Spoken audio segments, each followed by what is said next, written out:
정치 사회적으로 논란이 뜨거운 이슈에 대해 다양한 의견을 들어보는 맞짱 토론 시간입니다. 오늘은 23일 0시 종료를 앞두고 있는 한일 군사정보보호협정 지소미아 문제를 집중적으로 짚어보겠습니다. 먼저 출연자들을 소개해드립니다. 제 오른쪽입니다. 호사카 유지 세종대 교수입니다. 예, 안녕하십니까. 네, 어서 오십시오. 그리고 제 왼쪽입니다. 신범철 아산정책연구원 안보통일센터장입니다. 예, 반갑습니다. 네, 어서 오십시오. 지난 8월이죠. 우리 정부는 지소미아를 종료하기로 결정했습니다. 그리고 3개월이 지났습니다. 그동안 한일 양국은 여러 차례 대화를 이어갔지만 입장 차이를 전혀 좁히지 못했습니다. 이제 종료까지 48시간도 남지 않았습니다. 토론 시작하겠습니다. 문재인 대통령이 이틀 전 국민과의 대화에서도 아베 정권의 태도 변화를 촉구했습니다. 그런데 그 이후에 일본 쪽에서 나오는 반응 여전히 전혀 변화가 없습니다. 일본에서도 자신들의 원칙을 고수하고 있는 상황이고 이제 이틀도 채 남지 않았는데 이 이틀도 남지 않은 시간 동안에 뭔가 좀 변수가 생기고 결과가 달라질 수도 있을까요? 이거 어떻게 보십니까? 호사카 교수님. 예, 막바지까지 네. 지금 어떤 움직임이 있다. 그런 식으로 좀 여러 가지 포착되고 있는 거 사실입니다. 물밑 접촉이 있을까요? 예. 네. 이것도요, 완전히 확실하게 확인된 것은 아니지만 네. 그런 보도가 조금 있기는 합니다. 네. 그리고 김현정 2차장이 미국으로 다녀왔다. 네. 이런 이야기도 있고 해서 막바지에 결국은 미국이 중재 효과를 이 부분에서 하느냐라는 문제가 가장 큰 변수라고 볼 수가 있는데요. 일본 쪽에서도 지소미아가 종료되는 것은 사실 일본 쪽에 상당히 오히려 타격이 있는 부분이고 네. 이것은 미일 관계에도 큰 영향을 미치는 내용이 있습니다. 그렇기 때문에 일본 쪽이야말로 지소미아를 연장시키고 싶은 마음이 상당히 강합니다. 그게 또 미국의 소망이기도 하고요. 네. 그렇기 때문에 나머지 이들밖에 남아있지 않지만 어떤 타결 그게 전혀 없다고 할 수는 없는 상황이 아닐까 그렇게 저는 보고 있습니다. 네. 미국의 중재 가능성은 여전히 남아있다. 이렇게 보시고 계시는 거군요. 신범철 센터장님께서는 어떠세요? 남은 기간 변수가 좀 있을까요? 현실적으로는 가능성이 매우 낮다고 보지만 유일한 가능성은 오늘 밤에 트럼프 대통령이 문재인 대통령에게 전화하면 가능하다고 생각합니다. 네. 아마 그런 걸 위해서 김현정 차장이 미국에 갔는지도 모르겠는데 결국 이것은 외교장관이나 실무사 선에서 풀어갈 수 있는 문제는 아니다. 그렇다면 정상 간의 문제를 풀어야 되는데 문재인 대통령의 마음을 바꿀 수 있는 사람은 지금 지구상에서는 트럼프 대통령밖에 없고 트럼프 대통령이 정중하게 지소미아 연장을 요청하고 그리고 자신이 아베 총리를 설득해서 우리가 이야기하고 있는 백색 국가 지정 제외를 철회할 수 있도록 하겠다. 그 정도 메시지가 오면 우리 대통령께서도 마음을 달리 먹지 않을까 싶은데요. 아무튼 미국의 입장에서나 일본의 입장에서나 우리의 국익에도 지소미아는 필요한 것이기 때문에 그러한 긍정적인 변화가 있기를 기대해 보지만 지금으로서는 그 가능성이 매우 낮다고 평가할 수밖에 없는 여러 가지 징후들이 있는 것 같습니다. 네. 트럼프 대통령이 오늘 밤 문재인 대통령에게 전화를 할 것이라는 정보를 갖고 계신 건 아닌 거죠? 없습니다. 네. 유일하게 아마 지금 네. 상황을 바꿀 수 있는 게임 체인저는 그 정도의 정상급 움직임이다. 이렇게 예상하는 거고 네. 그 징후 같은 것은 아직 나타나고 있지는 않고 제 마음속에 있는 기대감입니다. 네, 미국이 그동안 사실 일본 쪽에다가는 별다른 얘기를 안 하는 것 같고요. 우리 정부를 향해서 계속해서 종료를 해서는 안 된다 압박을 하지 않았습니까? 그럼에도 불구하고 적극적으로 중재를 하지 않았던 배경은 뭡니까? 기본적으로 이제 문제 시차를 두고 봐야 되는데 네. 우리 정부는 백색 국가 지정 제외만을 이야기하잖아요. 근데 일본은 하루아침에 백색 국가 지정 제외한 건 또 아니잖아요. 작년 10월 강제징용 판결이 있고 거기에 대한 일본의 교섭 요청을 우리 정부가 상당 기간 거부해 왔기 때문에 그것에 대한 보복 조치로서 백색 국가 지정 제외를 한 겁니다. 사실 일본의 행동은 나쁘지만 그 원인 관계는 우리가 정확하게 파악을 해야지 해법을 찾을 수 있기 때문에 말씀을 드리는 겁니다. 그런데 그 백색 국가 지정을 문제로 해서 우리가 우리가 지소미아 종료를 연결했기 때문에 네. 이거를 풀기 위해서는요, 사실은 세 가지를 한꺼번에 풀어야 돼요. 그런데 말씀하신 것처럼 미국이 초기에 관여를 하지 못한 건 저는 미국의 실수라고 보는데 그때는 미국이 어떻게 판단했냐면은 강제징용이라는 역사 문제와 일본의 백색 국가 지정 제외라는 경제 문제, 한일 간의 문제로 미국도 보았던 거죠. 그러다가 이제 8월 22일 날 우리 정부가 이제 지소미아 종료라는 어떻게 보면 한미일 안보 협력, 한미 관계까지 문제를 건드리고 오니까 이제서야 뒤늦게 뛰어들게 됐는데 미국의 개입 타이밍도 늦었다고 봅니다. 네, 이제 뭐 이틀도 채 남지 않은 상황에서 트럼프 대통령이 적극적으로 나서서 중재를 하기 시작한다면 여러 가지 변수가 있을 수도 있겠다. 두 분의 말씀이 한 가지 측면이 네, 있는데 그런 것 제가 같고요. 가능성을 낮게 네. 본 거는 트럼프 대통령은 이러한 다자적 협력에 대해서는 큰 관심을 안 보여요.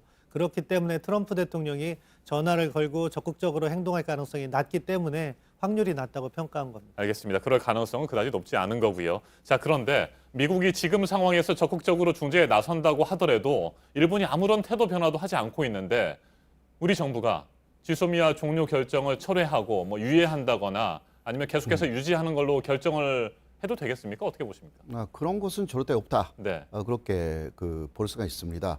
문재인 대통령도 국민과의 대화에서 원인은 일본이 제공했다. 이런 이야기를 정확하게 했기 때문에요. 물론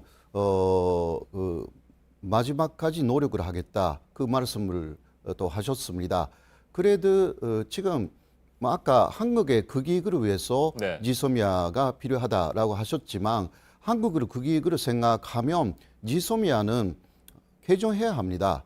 이거는 지소미아 속에 들어가 있는 내용들이 한국의 극이익을 오히려 해치는 부분들이 꽤 많이 들어가 있습니다. 아하, 현재 지금 그 유지가 되고 있는 지소미아가 한국 국익에 예, 큰 도움이 오히려, 안 된다 이런 말씀이십니까? 큰 도움이라기보다 네. 한국의 극이익을 해치는 부분이 있다라는 네. 것입니다. 그거는 일본 쪽에서 들어오는 군사 기술 이것을 보호해줘야 되기 때문에 일본에서 많은 군사 기술 정보가 들어오면 그것을 한국에서 만들 수 없게 되는 그러한 내용이 있습니다. 이것은 한국의 산업적인 기술 발전을 조회하는 요소가 되어 있고 일본은 그것을 너무나 잘 알고 있기 때문에 오히려 지소미아를 연장시켜서 한국 쪽의 군사 기술을 일본 군사 기술에 예속시킨다라는 목표도 갖고 있는 것으로 알 수가 있습니다. 이것은 한미 지소미아를 봐도 알 수가 있는 부분이고요. 그렇게 되면 그 미일의 군사 기술 정보에 한국 기술 정보, 한국 군사 기술 이게 예속될 가능성이 충분히 있기 때문에 네. 현재 지소미아는 아무튼간에 개정해야 되는 내용이 강하다. 그러니까 일단 종료시켜서 개정하는 것이 옳다. 저는 그렇게 보고 있습니다. 현재 지소미아 자체가 한국의 국익을 해치고 있기 때문에 이걸 개정해야 된다는 말씀이신데 이 부분에 대해서 반론을 좀 하시겠습니까? 그 부분은 교수님께서 정확하게 파악을 못하고 계신 것 같고요. 지소미아 관련해서는 이렇게 보면 됩니다. 이 자리에서 논쟁할 것이 아니라 정경두 국방장관이 뭐라고 했어요. SCM 끝나고. 개인적으로는 지소미아 연장이 필요하다고 생각할 정도로 사실 정부 지침을 잘 따라온 장관조차 그 정도 이야기하는 거는 지소미아가 우리 국익에 도움이 된다고 현 정부에 있는 국방부 장관이 이야기한 거고요. 말씀하시는 부분은 이제 기술과 관련된 것은 저작권 보호 때문에 유출하거나 그것을 활용하지 못하도록 하는 그러한 제한을 둔 것이지 우리가 그것을 갖다가 뭐 우리 국방 기술의 발전에 제한이 된다는 쪽으로 해석하시는 거는 약간 침소봉대라고 생각합니다. 그렇지는 않습니다. 일본 자체가 미일 지소미아를 미국 쪽에서 요청했을 때 계속 일본 쪽의 그 기술 발전이 조회가 된다라고 해서 2007년까지 미일 지소미아를 일본이 계속 거부를 했습니다. 네. 2007년이 되고서야 이제 그 1차 아베 정권이었기 때문에 미일 지소미아를 받아들인 것이지 일본 쪽에서도 그 이유로 국회에서 충분히 논의를 했고 몇십 년간 미국 쪽의 지소미아 재결 요구를 거부한 사실이 있습니다. 이런 부분을 정확하게 우리가 파악을 해야 하고요. 그게 도움이 되는 부분도 있지만 아닌 부분도 있는 것입니다. 한일 지소미아는 미일 지소미아를 그대로 폭사를 했습니다. 이번에 미국 급한 장관이 한국에 왔지 않습니까? 그때 이런 이야기를 했습니다. 한일 지소미아는 유사시에 더 중요하게 될 것이다 라는 이야기를 했습니다. 이것은 여러 가지 정보를 유사시에 또 공유한다라는 내용도 있지만 유사시에는 한국하고 일본의 한국군하고 일본의 자위대죠. 이것이 하나의 군대가 되어가지고 그때 군사적 암호, 네. 그러니까 싸울 때, 존재할 때 암호를 교환한다라는 내용이 지소미아 속에 들어가 있습니다. 이것은 그러니까 한일 지소미아라는 것은 북한 정보만 교환한다라는 것은 전혀 사실이 아니고요. 한국하고 일본의 군대가 하나가 되어서 유사시 이것은 사실상 북한하고 싸운다라는 것이 전제가 되어 있어서 만들어진 부분이 있기 때문에 이 부분은 좀 더 변화스러운 지소미아로 바꿔야 된다. 저는 그렇게 생각합니다. 알겠습니다. 한일 군사정보보호협정 지소미아가 과연 한국에 도움이 되느냐 아니면 일본에 도움이 되느냐. 사실 이 문제는 그동안 뭐 석 달여 동안 꾸준히 공방이 진행됐고 쉽게 결론을 내릴 수 없는 부분인 것 같습니다. 또 이게 뭐 동아시아 관계에서 여러 가지 역학관계도 얽혀 있는 부분이기 때문에 딱 단정을 내릴 수 없는 부분인 것 같고요. 두 분께서 내일 밤 자정까지 남은 기간 뭐 미국의 적극적인 중재 가능성도 얘기를 하셨습니다만 그 가능성은 낮다고 보고 일단 큰 변수가 없이 종료가 된다면 그 다음에는 어떻게 되는 것이냐 이 부분에 대해서 한번 두 분의 의견을 듣도록 하겠습니다. 먼저 신범철 센터장님, 우리 국익에 도움이 되는 그 지소미아가 종료가 된다고 치면 교수님 의견대로 어떻게 되는 겁니까? 뭐 여러 가지 측면에서 이제 변화가 있겠죠. 네. 기본적으로 한일 관계에 관련해서는 뭐 현재 같은 악화 상황이 계속될 것이고, 군사 협력은 뭐 중단될 겁니다. 그리고 또 이제 그 다음 조치들에 따라서는 뭐 이 상황이 더 악화될 수도 있고, 또 대신에 또 우리 정부가 안보 차원에서의 한미일 협력을 계속해서 강화하겠다면은 네. 지금 현재 남게 되는 티사, 그러니까 한미일 정보 공유 약정을 통해서 그 범위가 제한되고 속도가 느리더라도 필요한 협력은 해 나가겠죠. 그게 이제 한일 관계 측면이고, 우리 정부가 이야기하지 않고 있는 한미 관계라든가 주변국의 위험 문제와 관련해서는 악화된 상황을 맞이하겠죠.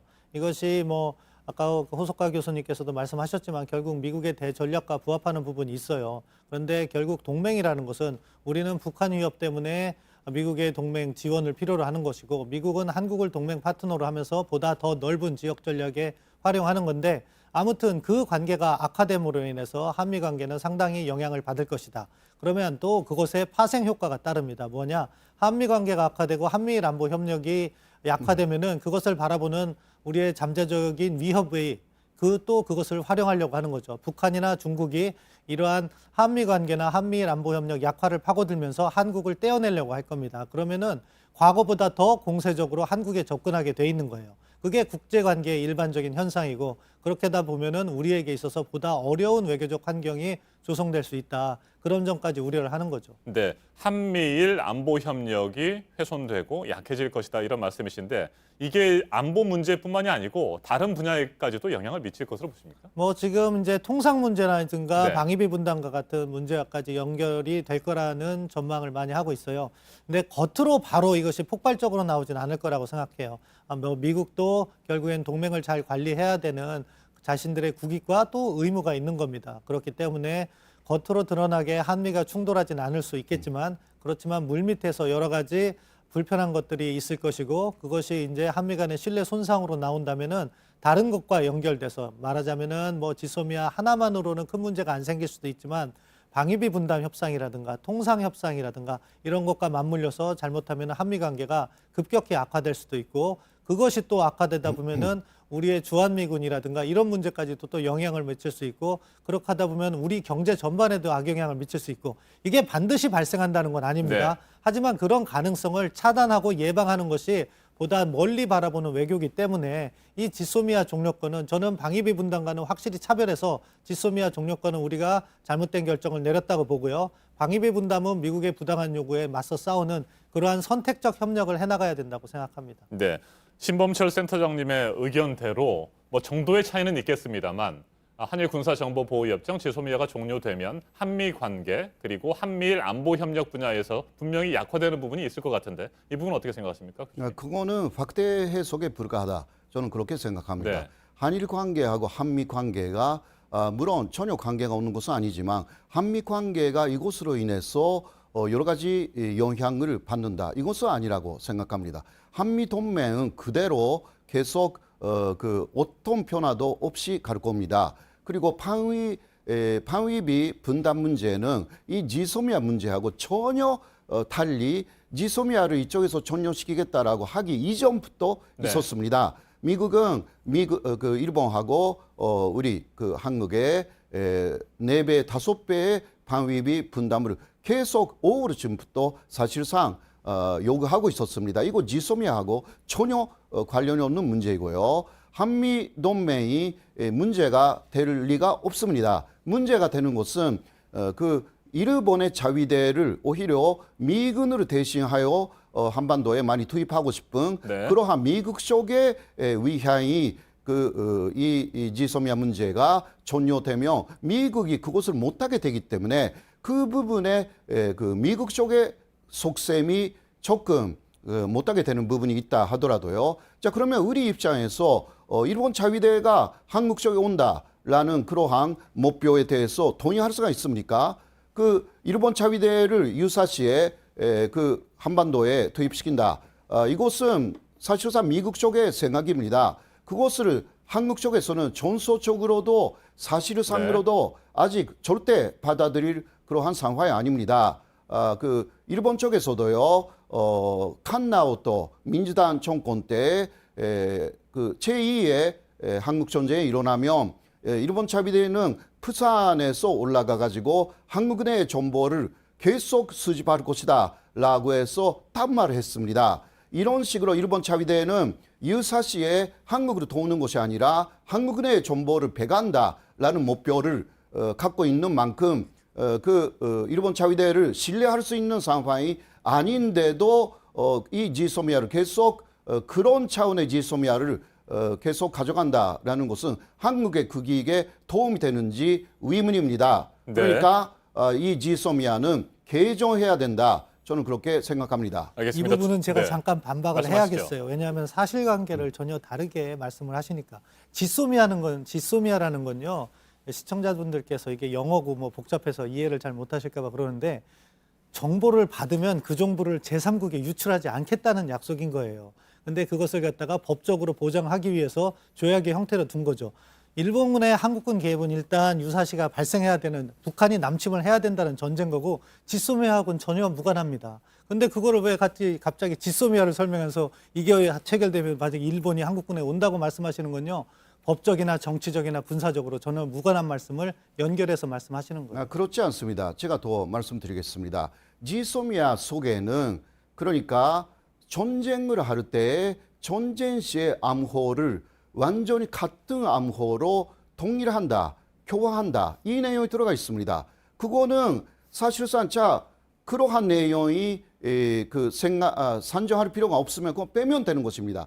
지소미아라는 것은요, 한국은 다른 30개 정도의 나라하고 다 갖고 있습니다. 러시아하고도 있고요. 이 지소미아는 다 다른 내용을 갖고 있습니다. 그러니까 미일 지소미아를 완전히 복사한 한일 지소미아를 왜 우리가 가질 필요가 있습니까? 일본하고 가져야 되는 지소미아를 개조해야 된다. 지금 그러한 그쪽의 정보를 제3국에 넘기기 위해서 보호해줘야 된다. 지소미아는 그만이 아닙니다. 그것은 너무 잘못 이해를 하고 있는 거기서 것으로 모르시는 게요. 생각합니다. 해야 된다가 아니라 할 수 있고 그것을 정보를 교환하는 것은 자국의 결정이에요. 우리가 합의 안 해주면 그 정도는 교환도 안 돼요. 그 부분을 아셔야죠. 물론 그렇다고 하지만 여러 가지 정보에 그대로 우리가 원하지 않아도 우리가 예를 들면 정보를 원하잖아요. 거기에 군사키스를 그대로 들어가 있는 가수. 아니 가능성이 우리가 충분히 그 정보를 있습니다. 교환 안 하겠다면은 그 정보는 아니, 교환 안 그것은 해요. 아닙니다. 그래서 청와대가 처음으로 지소미아 이 종료 결정을 할 때는 지소미아는 유지하되 정보 교환을 안 하겠다고 검토한 이유도 그것에 근거가 있는 거예요. 그 부분 한번 확인해 보십시오. 알겠습니다. 이제 토론을 마무리해야 될 시간이고요. 어떤 식으로든 변수도 없고 새로운 미국의 적극적인 중재가 없는 한 23일 0시를 기해서 한일 군사정보보호협정 지소미아는 종료될 가능성이 아주 높습니다. 그 이후의 상황이 궁금하거든요. 끝으로 두 분께서는 그 이후의 한일 관계 어떻게 될 것으로 전망하시는지 잠깐 말씀을 듣고 마무리하도록 하겠습니다. 뭐 지금과 같은 상황에서는 계속 우리도 일본이 이렇게 한국에 대한 압박을 유지하는 상황에서는 버티기를 해야 된다고 생각합니다. 다만 우리가 외교를 전개할 때 보다 장기적으로 보고 어떻게 보면 일본을 아프게 해야 되는데 지금 지소미아 종료 같은 문제는 오히려 미국이 한국을 압박하는 상황이 되니까 저는 그것을 잘못된 선택이라고 하는 거고요. 일단 일본 문제를 가지고 우리가 상황을 갖다가 이제 어떻게 풀어갈 것인가에 대한 근본적인 네. 문제 인식이 필요한데 결국 그것은 우리가 일본과 맞서 싸우기보다는 미국을 활용하는 것이 중요하고 따라서 저는 지소미아 문제는 연장을 했으면 좋겠고 그런데도 불구하고 연장이 되지 않는다 그러면은 일단 우리도 기존 입장을 버텨야죠. 그러면서 일본의 방향 전환을 유도해야 되는데 그것은 또 강제징용 문제하고 또 무시할 수가 없으니까 그것과 함께 풀어가는 그럼에도 불구하고 우리가 입장을 잘 견지해서 주변 환경을 잘 정리해서 우리가 주도적으로 문제를 풀 수 있었으면 하는 기대감을 갖고 있습니다. 네, 호사카 교수님, 지소미아가 종료됐을 때 그 이후의 한일 관계 우리 한국 정부 어떻게 끌고 가야 될 것 같습니까? 예, 이후에 한일 관계가 그렇게 크게 달라지지는 않고요. 일본도 지금 기조를 계속 유지할 것이고 한국도 현재 기조를 유지할 그런 것이고요. 일본이 더 이상 보복 조치에 나서는 것도 상당히 어렵습니다. 그거는 그런 식으로 일본에 나온다면 국제적인 비판을 더 면할 수가 없고 완벽한 보복 조치로 그렇게 판단 내려질 수가 있기 때문에 현재 지소미아 종료는 한국보다 일본에게 훨씬 불리합니다. 그래서 오히려 일본이 현재 조바심을 느끼고 있는 상황이기 때문에요. 이러한 상황을 사실상 군사적인 문제이지만 외교적으로 지금 한국이 활용하고 있는 내용이기 때문에 이 부분은 관철을 시켜야 하는 부분이 있고 이쪽에서 일반적인 양보를 왜 합니까? 그렇게 하면 한국은 미국이나 일본의 속국이라는 말입니까? 그런 부분은 정말 잘 생각해서 나가야 되는 현재 한국의 상황이라고 생각합니다. 알겠습니다. 한일 군사정보보호협정 지소미아 최종적으로 어떤 결론이 날지 다 같이 지켜봐야 될 것 같습니다. 참 쉽지가 않습니다. 방법이 그다지 많지 않은 것 같습니다. 토론 마무리하도록 하겠습니다. 호사카 유지 세종대 교수, 신범철 아산정책연구원 안보통일센터장과 맞짱 토론 진행했습니다. 토론 잘 들었습니다. 감사합니다. 감사합니다.